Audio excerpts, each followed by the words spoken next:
The Japanese Grand Prix at Suzuka is not somewhere you normally expect to see an awful lot of upgrades, but with the change in the 2024 Formula One calendar, the Grand Prix at Suzuka has moved to the front end of the season rather than its traditional October date. And that doesn't just bring cherry blossoms, it means the teams have brought an awful lot of upgrades with them as well. And one of the biggest rumours coming in to the Japanese Grand Prix weekend was that Red Bull would copy another Mercedes innovation, the so-called zero side pod concept, as we saw here on the 2022 car. Well, I can break the news to you that Mercedes have done absolutely nothing to inspire Red Bull in this case, because Red Bull have stuck with their original concept. But that's not to say that the Red Bull car is without some interesting upgrades at Suzuka. In fact, it does have some fascinating changes all over the leading edge of the car. And the thing that jumped out to me first of all was the addition of these new ducts along the side of the car, just below the halo entry. And now this is an interesting solution because Red Bull seem to have discovered the create hole function on their CAD software, because there are holes and slots and gaps appearing all over this car. And they've introduced these new cooling sockets either side of the cockpit, in addition to the cooling sockets they already have either side of the driver's head as well. It's almost a case of count the holes on the Red Bull. It's more holy than a visit to St. Peter's. Now let's take a look at those holes from a slightly different angle further ahead of the car. And you can see it quite clearly actually here. You can see all of these different openings, apertures, holes, call them what you will, appearing all around the front of the Red Bull. And now this is an interesting set of design solutions for the team. And when I look at this, I sort of start to wonder, why are you changing your cooling layout so fundamentally so early in the season? Well, to find out, Will Buxton put that exact question to Red Bull team engineer Paul Monaghan down in the pit lane. When you're looking for a side pod inlet, you're looking for the highest pressure air you can get to feed the radiators most efficiently. So we've shuffled the area inlets to try and utilise higher pressure areas of the car. That's fundamentally what's changed. Well, it's not just the holes on the way into the car that Red Bull have been playing around with. Check this shot out from Bahrain. You'll notice these ducts on the side of the car, these cooling outlets that the team have been playing with, putting on the car, taking off the car, and it looks to me like you're just blanking a piece off. You've seen these cooling outlets on a bunch of different cars. People change those panels around all the time. But Red Bull have taken it a step further, because it's not just the external panel they're changing. I think there's an awful lot of changes going on underneath the bodywork, and this addition of the new cooling entries, I wonder, are they changing the coolers around? Well, as ever, to ask the questions, it's Will in the pit lane with Paul. We planned it from prior to even going to Bahrain. So we had an indication of what we were going to do, we had a good plan of how to do it, and the fact that two cars are together here is you know, it's the work bearing fruit. So we'll see how we go now. It doesn't really matter what the car looks like, it's how quickly can we go and where we are on Sunday. Changing these inlets, these apertures, is a fairly fundamental change then to the car. And it isn't just the holes that have been added to the car, it's also the approach to the holes that have been changed. Now, everybody knows now that the wing mirror supports on Formula One cars are not just used to hold the mirrors in a good position for the drivers to see. The teams are using them as aerodynamic elements all in their own right. This has been going on for quite a few seasons. But you can see that new opening just here behind the mirror support.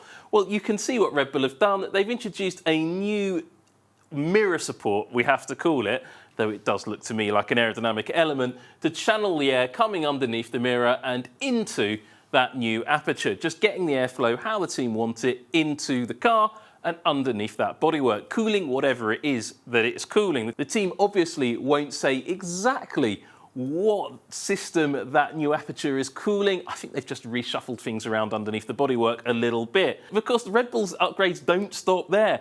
We need to come and look at the front end of the car a little bit more. Yep, more holes. It's the brake duct here, the air cooling scoops around Suzuka. Well, with no major braking zones, well, a few braking zones, but not a very hard circuit in terms of braking. Cooler temperatures in Japan as well at this time of year. Red Bull have been able to revise their air scoops on the front brakes. However, changing the front brake cooling is an issue for Red Bull, because cooling the brakes overall has been a bit of a problem. As we discovered in Melbourne, this was the rear brakes that had a little bit of an issue. Max Verstappen retiring from the Grand Prix after just 3 laps and in spectacular fashion with a massive rear brake failure.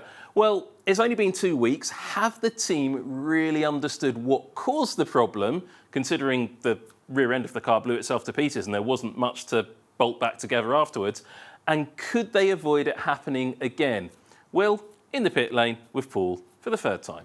In summary, the exit duct has unfortunately failed to hold the hot air that comes, the air that's cooled the disc, that's then quite hot, has got out. And that's caused some other damage from which we weren't going to survive. Simple. Max said earlier on this weekend, you might have seen some traces of that on the Saturday, which might have forewarned you. Was that accurate? Looking back with perfect hindsight, you might say, oh, that could be an indication. It could be. It's unclear. Could we have seen it coming? Maybe. But yeah, we can learn from these things, can't we? Unfortunately, it didn't save us for the Sunday. Has that required an immediate fix for this weekend? There are some subtle changes in there. It's actually quite a long-term process to try and deal with the hot air ducts. Clearly, we're not seeking a repeat. So yes, what fixes can be applied since Australia on, and there are more longer term ones coming as and when we can revise the parts. Well, it's probably fair to say not everybody's going to be copying Red Bull's braking system, or brake cooling system at least, until this issue is fully understood. However, Red Bull remain the most influential team in the pit lane, apart from perhaps Mercedes. We started off talking about the Mercedes Zero side pod concept. Well, something that Red Bull copied from Mercedes was that high Great Wall concept they used last year and have abandoned for this year. Mercedes themselves seem to be in a bit of a difficult position at the moment. It looks like they've suffered from some sort of correlation issue with the development of the car. And you hear this term bandied about all the time, correlation. Well, what does it actually mean? Well, it's combining the virtual wind tunnel of CFD, where they use computers to simulate airflow over and through the car. The wind tunnel itself, well, that's where you just simulate the air moving over a 60% scale model of the car in the team's own wind tunnel at its base in Brackley, and then the real world testing environment as well, driving a real car on a racetrack.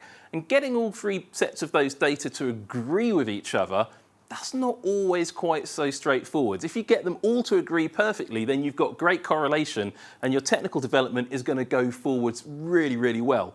I don't think any team ever gets perfect correlation, because you've got to manage funny factors. Because if you imagine the car is being developed at 60% scale in the wind tunnel, any error that you make on that model gets scaled up when you build the real car. So that can have a factor as well. Then the scale model blockage factor in the wind tunnel, because it makes a little blockage in the working section of the tunnel, that's got to be calculated through. And there's so many variables. Temperature is one of those big factors as well. And that's something else that Mercedes seem to have been struggling with. The car doesn't like it when it gets too hot, but it does work when it's quite cool. So Suzuka could suit them quite nicely, apart from one factor. It's got quite a few high-speed corners, and as we saw in Saudi Arabia in that brilliant battle between Lando Norris and Lewis Hamilton, the Mercedes really doesn't like high-speed corners, and the team don't really understand why for now. So perhaps they maybe need to take a few more notes out of Red Bull's copybook, because that's a car that does work in high-speed corners.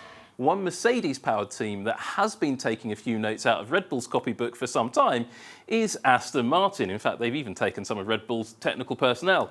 Now, I'm going to bring you up this picture of an older Red Bull, and it's got a few distinctive features. And I use this shot quite often because it's one of the first of the current generation of ground effect Red Bulls. And I just want to show you this little crease on the side pod. It's very distinctive, it's very natural from the Red Bull, and you can see that shape, and a number of teams have copied it up and down the pit lane, McLaren for example. Now you can just about see it here on Lance Stroll's car, that same very distinctive crease in the side pod. It's something Aston Martin have actually tinkered about with a little bit before in the past. Have a look at this older Aston Martin. Here you go, different sponsor logos, but there's that very same distinctive crease in the side pod. It's quite interesting that the team decided not to introduce that at the start of the 2024 season on their car, but then reintroduced it when the team arrived at Suzuka. Part of a massive upgrade package on the Aston Martin that the team really didn't want us to take too close a look at. So that's exactly what we're going to do. And they've made all sorts of detail changes around the aerodynamic package of this car. You can see the start of that crease coming down the side pod here, but they've also changed the little entry section to these gullies that run down the top of the side pod. And what I hadn't noticed previously, they almost sort of protrude up slightly on the entry, and I'm exaggerating it there slightly, but they protrude up slightly on the entry to those gullies. And that's an interesting little bit of aerodynamic playing going on. And I think a few other teams are going to start experimenting with that. And the details on this Aston Martin and the changes they're making are really, really fascinating. Have a look at the side of the Aston Martin. Aston Martin, I think, might have been a little bit naughty because they didn't put the fully upgraded car of Lance Stroll out on the pit lane for the show and tell session before free practice 1. However, they did let our cameras into the garage to take a close look at it, so fair game, I guess. One of the little detail changes Aston Martin have made to the engine cover, you can just see down here behind the Valvoline logo, is just this slight bulge underneath the driver's number. Part of a bunch of other changes they've made around the overall shape and sculpting of the back end of this car. Early in the session, they did some airflow testing on it. They had a look to see how it was working, and I think Stroll stuck with it all the way through free practice 1. Not unusual for Aston Martin to fit the upgrade package to the Canadian driver before his teammate gets it, but it's going to be interesting to see if they both run with it coming into the Chinese Grand Prix. I think only one set of the new bodywork is available for Suzuka. Will they stick with it going into qualifying? I suspect they probably will. And then when they understand that it'll work properly, I think Fernando Alonso will get his turn on it as well. There are some changes, an awful lot of changes actually, on the floor of the car. Just one element I thought I'd draw attention to, because when you start drawing lines all over the floors of this car, you can be here absolutely all day, and I'll leave that to Craig Scarborough. Just have a look at this section along the floor though. You've got just a lovely little bit of sculpting here, and you can see how the team have revised with a few inserts, and these sections up here, all of these little tiny details have a massive impact on the overall airflow over the top of the floor, but all the fun stuff is going on underneath, and they don't really like us looking at that, and we haven't got any good footage of that because neither of the drivers have been off track and let it go up on a crane for us. So we will bring you that if we get the opportunity. The final little detail I want to bring you on the Aston Martin isn't actually an upgrade. It's been on the car all season long, and I actually spotted this on a technical forum on the internet, and it was just a lovely little observation. There's a lovely little bit of engineering detail as well. Just looking at the front suspension, you can see this inboard mounting point and how the team have just created a slight upsweep just at the point where it meets the chassis, and it's just a nice little, probably tiny little bit of downforce coming out of that. Hard to say without sticking the car in a wind tunnel and finding out, but just a lovely little bit of detailing, one of those lovely parts of Formula One engineering that get me really excited when I see stuff like that. So I just thought I'd show all of you that and just a little bit of appreciation for Aston Martin's work in that area. Now, staying on the theme of inspired by Red Bull, I thought we'd take a little bit of a look further down the grid at the Sauber team. For the third season in succession, the Swiss, but now German-owned team has introduced a completely new car concept, and this year's car is very much from the school of Red Bull inspiration. You can see it here in this footage very clearly. You've got that pull rod front suspension layout. That's something that's straight out of Red Bull, and that's a big switch for the team. The team's also done its own gearbox, which is something they're doing because they're introducing that Audi power unit in 2026, so they're going to need to have their own power unit. But when you look at the overall shape of the Sauber as it comes through the corner, you can see a lot of Red Bull inspiration all over that car, including that telltale little crease down the side pod, and you can see it just as the car comes through the corner. It's a little bit more pronounced perhaps on the Sauber than it is even on the Aston Martin or the Red Bull, and perhaps a little bit more abrupt. You can also see that very distinctive lower side pod duct protrusion, shall we call it, lower lip sticking forwards, that they very much copied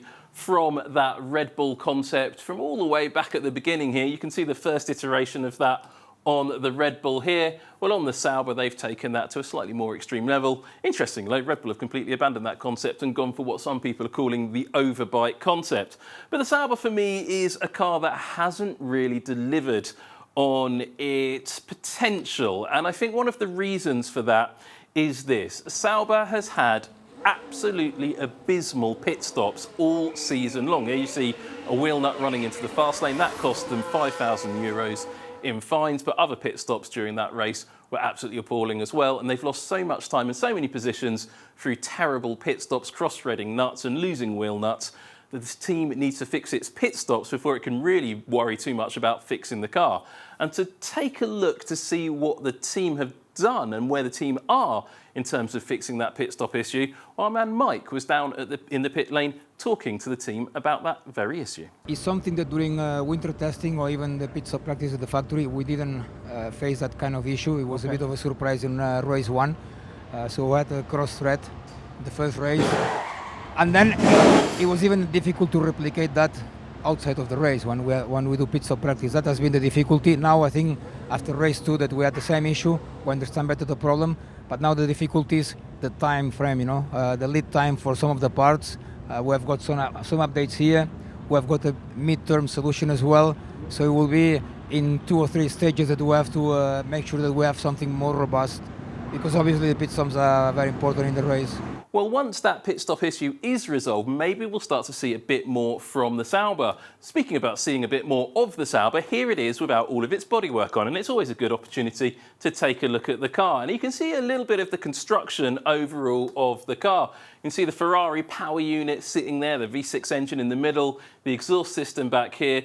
Its own gearbox is sort of hidden by this mechanic here, and you can just start to see the edge of the cooling system, the radiator layout. That's something that's very individual to each team, and it's just a nice look to see how all of these systems come together in the back of the car. It looks terribly complicated, but actually when you get used to looking at all of these cars, you start to understand a bit more. So you can see where the air is coming in from the airbox, you can see the filtration systems, you can see all the other elements in there as well. So just taking a look at the team work through their car, get it rebuilt for their driver, and then try to get the most out of the performance of that car, well, they'll be able to do that when the pit stops are all sorted. But that doesn't mean there aren't technical developments coming to the Sauber. Here's the wing they tried out last time in Melbourne. Managed to break one, unfortunately, on Zhou Guan Yu's car, running over curbs. And you can see they finally introduced those little winglets on the inner face of the front wing end plate. That's something a few teams have been mucking about with for a couple of seasons now.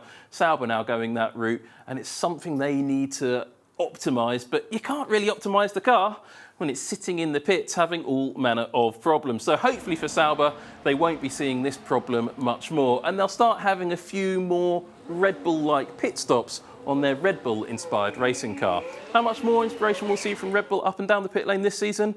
I suspect an awful lot.